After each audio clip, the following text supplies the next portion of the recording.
अल्लाह रब्बुल इज़्ज़त के बबरकत नाम से शुरू, जो पूरी कायनात का खालिक और मालिक है। मैं हूं शेफ़ नाजिद और आप देख रहे हैं आपका अपना family YouTube channel secrets of Babu food. प्यारे दोस्तों, आज मैं आपको restaurant style crispy French fries बनाने का तरीका बताऊंगा, जो बाहर से क्रंची और अंदर से नरम होगी। बहुत सारे लोग शिकायत करते हैं कि फ्रेंच फ्राइज घर में तो बनाते हैं मगर क्रिस्पी नहीं बनती। आज मैं आपको इस मसले का मुकम्मल हल बताऊंगा, जिससे आप भी अपने घर में रेस्टोरेंट स्टाइल क्रिस्पी और क्रंची फ्रेंच फ्राइज बआसानी बना सकेंगे। रेसिपी स्टार्ट करने से पहले अगर आप चैनल पर नए हैं या आपने अभी तक चैनल को सब्सक्राइब नहीं किया, चैनल को सब्सक्राइब कर लें, साथ ही साथ बेल वाले आइकॉन को प्रेस कर दें ताकि फ्यूचर में हम जो भी रेसिपी अपलोड करें नोटिफिकेशन सबसे पहले आपके पास पहुंचते रहें। तो आइए क्रिस्पी और क्रंची फ्रेंच फ्राइज बनाना शुरू करते हैं। प्यारे दोस्तों, सबसे पहले 1 किलो आलू मैंने लिए हैं। आलू को अच्छी तरह वॉश कर लिया है। अब आपने आलू के ऊपर से छिलके को उतार लेना है। प्यारे दोस्तों, जब भी आप फ्राइज बनाएं तो कोशिश करें दरमियाने साइज के आलू ले लिया करें। दरमियाने साइज के आलू से फ्राइज अच्छी बनती है। सारे आलू छिलका उतारने के बाद रेडी हैं। अब हम एक एक आलू उठाकर हल्का सा आपने एक साइड से काटना है। सेम इसी तरह दूसरी साइड से भी काट लेंगे। अब हम चिप्स कटर के साथ आलू को इस तरह काट लेंगे। आलू को आप छुरी से फ्लैट भी काट सकते हैं और चिप्स कटर से डिजाइन के साथ भी काट सकते हैं। आलू को इस तरह काटने के बाद सेकंडली अब हम आलू को इस तरह काटेंगे। सारे आलू सेम इसी तरह काट कर रेडी करेंगे। अल्हम्दुलिल्लाह सारे आलू काट कर रेडी हैं। अब हम कटे हुए आलू बाउल के अंदर शामिल करेंगे, अच्छी तरह वॉश करेंगे। प्यारे दोस्तों, आलू को इतना वॉश करना है ताकि आलू के अंदर मौजूद इजाफी स्टार्च निकल जाए। यह एक बहुत अहम स्टेप है क्योंकि इससे फ्राइज ज्यादा क्रिस्पी बनते हैं और आपस में चिपकते नहीं हैं। आलू वॉश करके रेडी कर लिए हैं। पैन के अंदर आपने इतना पानी शामिल करना है जिसके अंदर आलू अच्छी तरह डिप हो सकें। अब हम आलू को पानी के अंदर शामिल कर देंगे।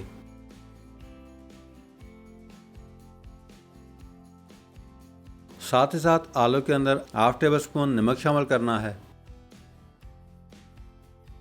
अब हम फ्लेम को ऑन करेंगे और ढक्कन से कवर करेंगे। दूसरी साइड पे परात के अंदर फ्रिज वाला ठंडा पानी शामिल करेंगे। याद रहे पानी अच्छा खासा ठंडा होना चाहिए।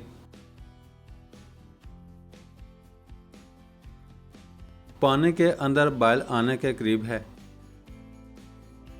अब हम बॉयल आने से पहले आलू को पानी के अंदर से निकालकर ठंडे पानी के अंदर शामिल कर देंगे।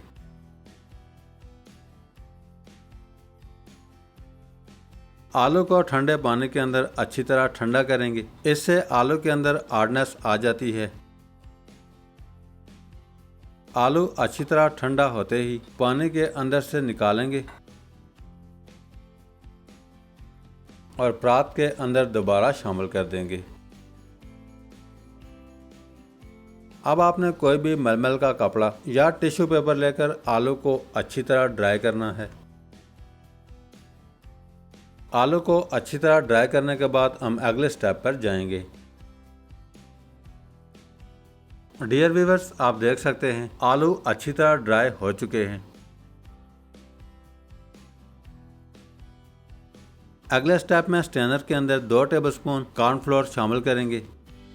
साथ ही साथ कॉर्नफ्लोर के अंदर हाफ टेबल स्पून लहसुन पाउडर शामिल करेंगे। याद रहे आलू के अंदर नमक डालकर ऑलरेडी बॉयल कर चुके हैं। स्ट्रेनर के अंदर कॉर्नफ्लोर और लहसुन पाउडर शामिल करने के बाद आलू के ऊपर इस तरह डाल देंगे। आधा कॉर्नफ्लोर डालने के बाद अच्छी तरह मिक्स करेंगे। प्यारे दोस्तों, बहुत ही इम्पोर्टेंट स्टेप है। जैसे ही आलू की साइड चेंज हो जाएगी, बाकी बचा हुआ लहसुन पाउडर और कॉर्नफ्लोर आलू के ऊपर डाल देंगे। अब हम दोबारा अच्छी तरह मिक्स करेंगे ताकि कॉर्नफ्लोर और लहसुन पाउडर की मिक्स कोटिंग आलू के ऊपर अच्छी तरह अप्लाई हो सके। आलू के ऊपर कोटिंग अच्छी तरह अप्लाई होने के बाद रेडी है। अब आप ये तैयार की फ्राइज जिप लॉक बैग में डालकर फ्रीजर के अंदर रखकर आप 1 माह तक किसी भी टाइम निकालकर फ्राई कर सकते हैं। फ्रेंच फ्राइज को क्रिस्पी बनाने के लिए अगला स्टेप इससे भी इम्पोर्टेंट है। फ्रेंच फ्राइज फ्राई करने के लिए कढ़ाई चूल्हे पर चढ़ा देंगे। कढ़ाई के अंदर 700 ग्राम घी शामिल कर देंगे। आप कुकिंग ऑयल के अंदर भी फ्राई कर सकते हैं। अगर आप फ्रेंच फ्राइज को घी के अंदर फ्राई करते हैं तो ज़्यादा बेहतर रहेगा। जैसे ही घी गर्म हो जाएगा, तैयार किए हुए फ्रेंच फ्राइज के आलू घी के अंदर शामिल कर देंगे। अब हम आलू को 1 से 1.5 मिनट तक फ्राई करेंगे। 1 से 1.5 मिनट फ्राई करने के बाद आलू को घी के अंदर से निकालकर किसी भी खुले बर्तन के अंदर शामिल करेंगे और अच्छी तरह ठंडा कर लेंगे। आलू सिंगल फ्राई करने के बाद अच्छी तरह ठंडा हो चुके हैं। अब हम डबल फ्राई करने के लिए आलू को दोबारा घी के अंदर शामिल करेंगे। असल मज़ा तो यहाँ पर आएगा, गौर से देखिएगा। घी को अच्छी तरह गर्म करने के बाद आलू को हम डबल फ्राई कर रहे हैं। अब हम आलू के अंदर कंटिन्यूसली चमचा चलाएंगे। अल्हम्दुलिल्लाह बहुत ही ज़बरदस्त, आप अपनी आंखों से देख लें फ्रेंच फ्राइज कितनी क्रिस्पी और क्रंची तैयार हुई है। गोल्डन ब्राउन होने पर ऑयल के अंदर से निकाल लेंगे। बाकी की सारी फ्राइज सेम इसी तरह सिंगल फ्राई करने के बाद डबल फ्राई करके रेडी करेंगे। अल्हम्दुलिल्लाह बहुत ही ज़बरदस्त और गोल्डन फ्रेंच फ्राइज मैंने अपने हाथों से बनाई है, एआई से नहीं बनवाई, आप देख सकते हैं। प्यारे दोस्तों, अब आप भी सारे स्टेप्स फॉलो करके क्रंची और क्रिस्पी फ्रेंच फ्राइज घर में तैयार कर सकते हैं। अब आप ये तैयार की फ्रेंच फ्राइज चटनी, केचप, मायोनीज और चाय के साथ सर्व कर सकते हैं। प्यारे दोस्तों, अगर आपको आज की रेसिपी इन्फॉर्मेटिव लगी है तो रेसिपी को फ्रेंड्स एंड फैमिली मेंबर्स के साथ शेयर करना मत भूलिएगा। आज के लिए इतना ही, बहुत जल्द एक नई रेसिपी के साथ दोबारा हाजिर होंगे। तब तक के लिए अपना बहुत सारा ख्याल रखें। अल्लाह हाफिज़।